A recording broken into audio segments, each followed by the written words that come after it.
Mga bata, halina at matuto kasama si maestra mo. Huwag kalimutang pindutin ang like, subscribe, at ang notification bell para sa mga susunod na educational videos.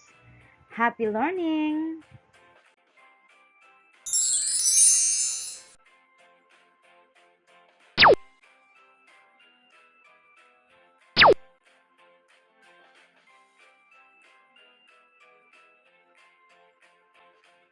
Mga layunin. Natutukoy ang uri ng pamumuhay mula sa binasang kwento at nailalarawan ang uri ng pamumuhay mula sa kinabibilangang komunidad. Ang paksa natin ngayon ay tungkol sa uri ng pamumuhay mula sa kinabibilangang komunidad.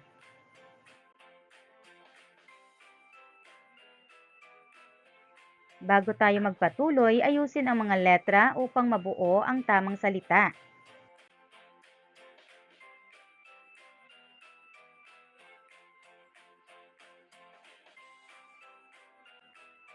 Narito ang mga tamang sagot.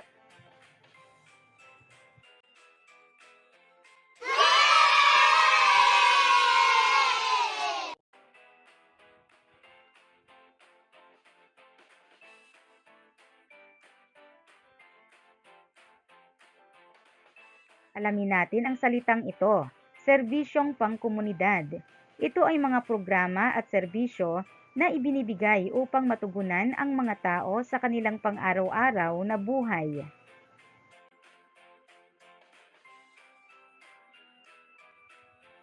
Pamumuhay. Ito ay tumutukoy sa pinagkukunan ng pera o kabuhayan ng isang tao para mabuhay at matugunan ang mga pangunahing pangangailangan tulad ng pagkain, tirahan, at damit. Halimbawa, pamumuhay sa pagsasaka.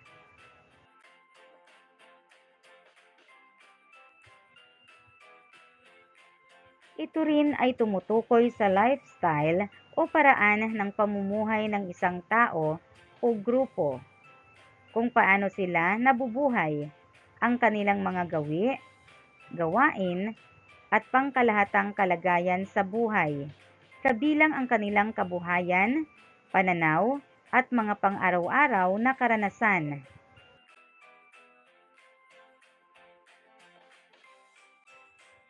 Basahin natin ang isang kwento. Ito ay may pamagat na Pamumuhay sa Barangay San Vicente.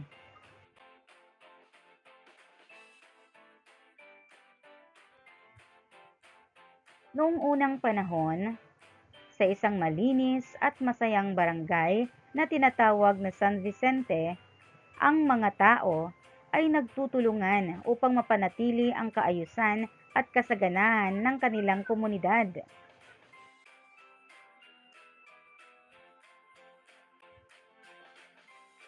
Ang barangay na ito ay kilala sa kanilang mga natatanging serbisyo na nakatutulong sa lahat ng mamamayan. Isang araw, nagtipon-tipon ang mga tao sa plaza upang pag-usapan ang kanilang mga pangangailangan.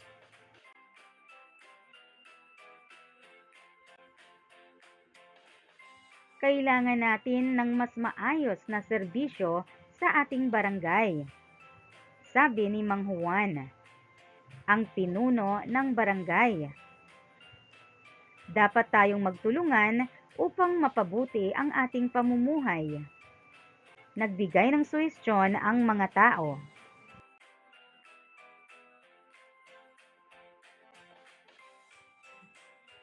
Si Aling Rosa ay nagmungkahi ng isang pamilihan tuwing linggo upang makabili ng sariwang gulay at prutas mula sa mga lokal na magsasaka.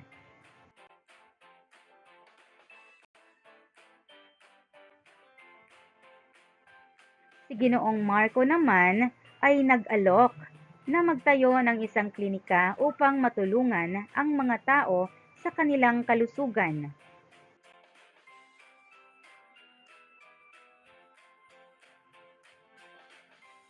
Si Ate Liza ay nagbigay ng ideya na magkaroon ng mga libreng klase para sa mga bata upang matuto ng mga bagong kaalaman.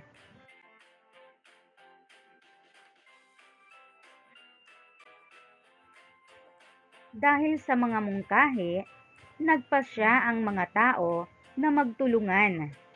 Ang mga magsasaka ay nagdala ng kanilang mga produkto sa pamilihan.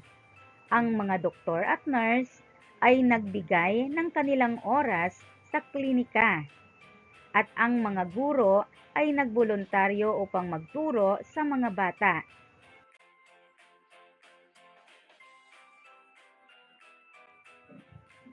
Sa paglipas ng panahon, ang Barangay San Vicente ay naging mas masaya at masagana. Ang mga tao ay nagkaisa at nagtulungan, at ang kanilang mga serbisyo ay nagbigay ng malaking tulong sa lahat.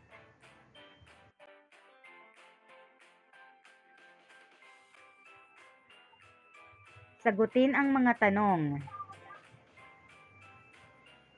Tungkol saan ang binasang kwentong bayan?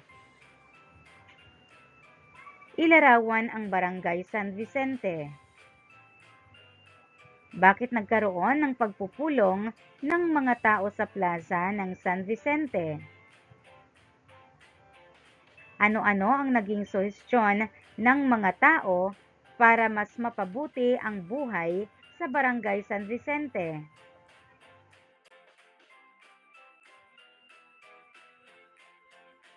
Ano-ano ang nabanggit na serbisyo sa komunidad na tumutulong sa mga tao para mapabuti ang kanilang pamumuhay sa pang-araw-araw?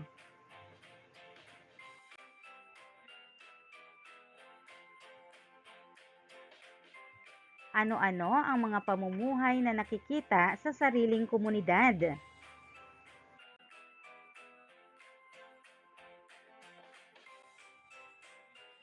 Sagutan ang checklist kung makikita sa komunidad na kinabibilangan ang mga sumusunod.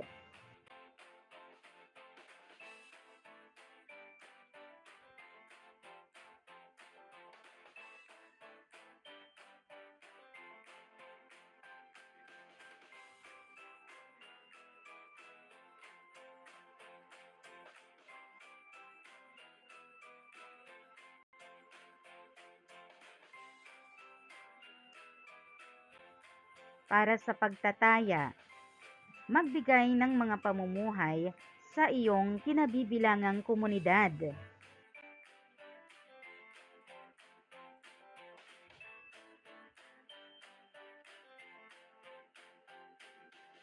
Alam kong marami kang natutunan sa araling ito. Huwag kalimutang i-like at i-share ang ating video. Hanggang sa muli!